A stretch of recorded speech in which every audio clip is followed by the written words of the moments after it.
Ziua mea a început pe la 9 dimineața, când s-a trezit fetița, Natalia. Am schimbat-o, am împăturit niște rufe și i-am pus la loc. Soțul meu a ieșit din tură de noapte, așa că doarme.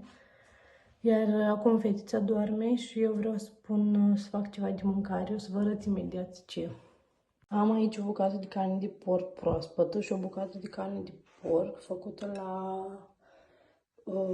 aparatul acesta de la Lidl, Monsieur Cuisine. Iar am încercat să-l fac slow cook. Nu a ieșit cum trebuie, sau cel puțin nu a ieșit pe gustul nostru neapărat. Așa că o să pun într-o tavă carnea asta tăiată felie, o să fac la cuptor și la sfârșit o să o adaug și pe aceasta, că eu doar cât să prindă gust sau o culoare, să se prăjească, să se coacă puțin. Am aici carne de porc tăiată bucățele. O să pun prima dată usturoi tăiat felii. 2 căței de usturoi am pus. Eu cred că am vreo jumătate de kilogram de carne aici, dacă nu mă înșel. 2 căței de usturoi, puțin cimbru, o foaie de dafi, sare și piper după gust. Eu voi pune aici 50 ml de vin și 50 ml de apă. O să acopăr cu capacul și o să pun prima dată la foc maxim jumătate de oră carnea aceasta, apoi pentru o oră și ceva la 160 de grade. Am pus friptura de porc la cuptor. Am o să fac un cappuccino pentru mine, încă e de vreme. Fac mâncare acum pentru că după amiază trebuie să le iau pe domnii de la grădiniță și să mergem la cursurile de dans. Și aș vrea să fie totuși mâncarea gata până atunci, să apuc să fac și o baie.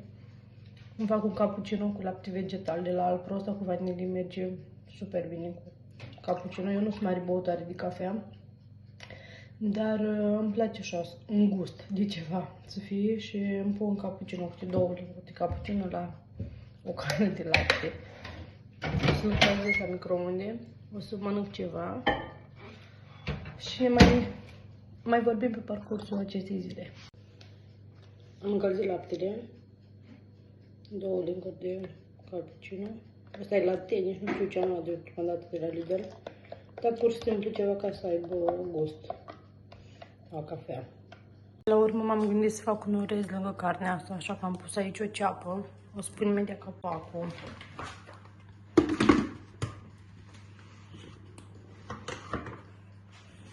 Și o să aleg modul Adapted Cooking,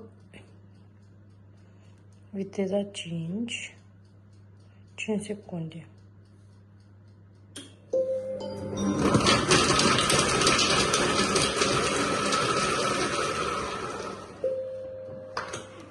Ia să vedem. Perfect. O să folosesc o spatulă să trag toată ceapa în jos.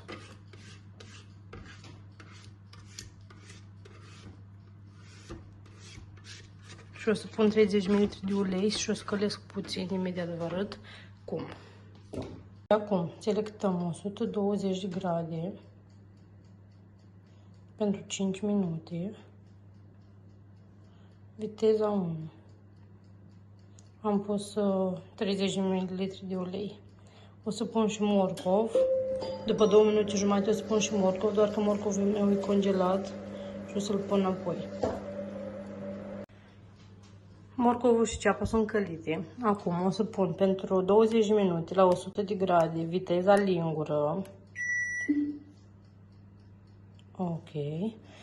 Viteza lingură, apa la fiert. Eu folosesc la o măsură de orez 5 măsuri de apă, așa că o să pun 5 pahare de apă dintre asta la chiuvetă și o să dau drumul la fiert la apă, iar apoi o să pun orezul.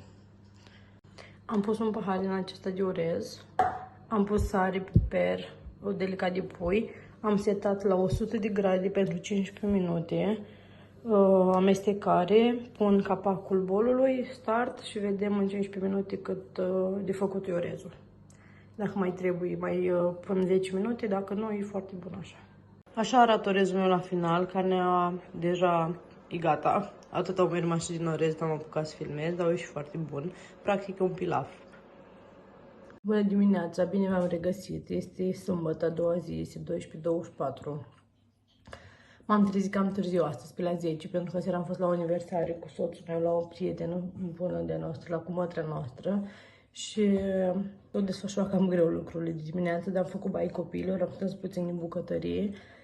Și acum urmează să ne desfășurăm restul activităților plănuite pe azi. Ieri am cumpărat niște gogoșari și niște castraveți, să le pun la murat, cred că o să fac și niște gogoșari cu sos. O să pun niște gogoșari cu un oțet cu conopii de la borcane. Acum vreau să le fac băieților câte o lipie cu omletă, că le este foame și nu mânca nimic astăzi. Și cam atât, cred, pentru azi. O să fac ceva, o să gătesc ceva rapid să mâncăm. Și cred că cam atât. Un pic de ordine, o după amiază, o sâmbătă relativ liniștită.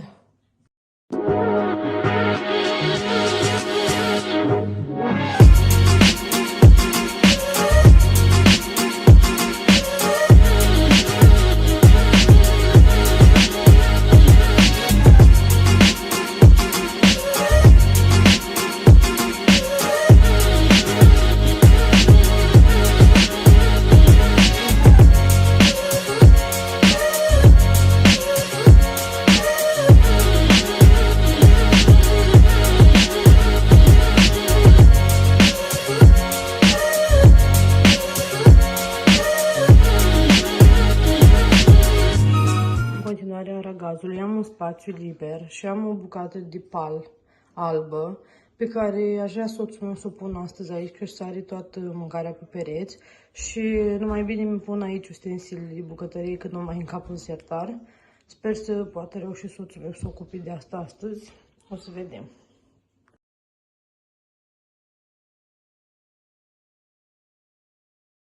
Punem mai devreme, aici am castraveții de pus la murat, gogoșari.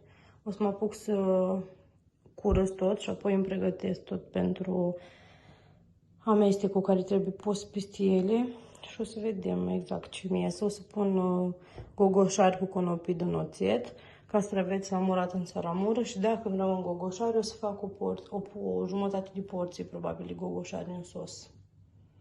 Hai cu mine să vedem ce este.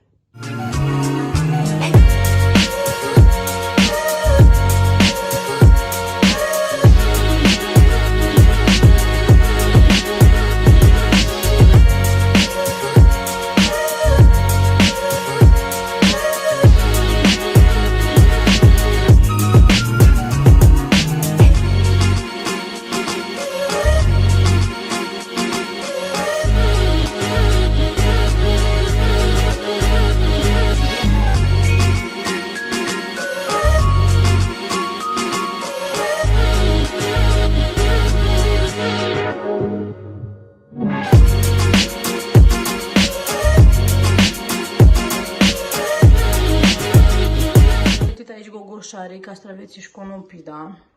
Usturoi, muștar, sare, piper, mărar.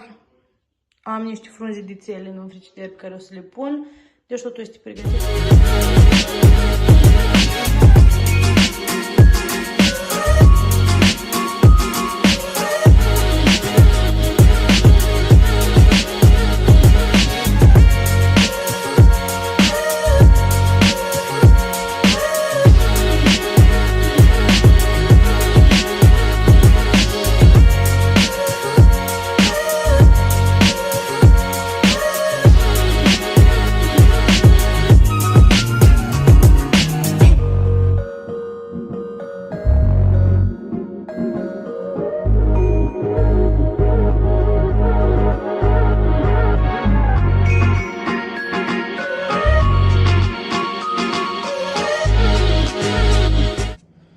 Revin cu încheierea acestui vlog la 12:10 noaptea. Am terminat de pus murăturile. Am făcut o porție de gogoșari în sos, de fapt o jumătate de porție de gogoșari în sos. Au venit pe la noi în vizită cu măsii noștri și n-am mai apucat să filmez, dar mi-am terminat toate treburile, am făcut un piure cu șnițel pentru în seara asta să mâncăm. Asta a fost cina noastră și o porție de tiramisu pentru musafirii mei. Dacă vi s-a părut interesant ce ați văzut în acest daily vlog, vă invit să-mi dați un like și să vă abonați la canalul meu pentru a vedea în continuare cum decurge o zi sau zilele din viața familiei mele. Vă mulțumesc frumos!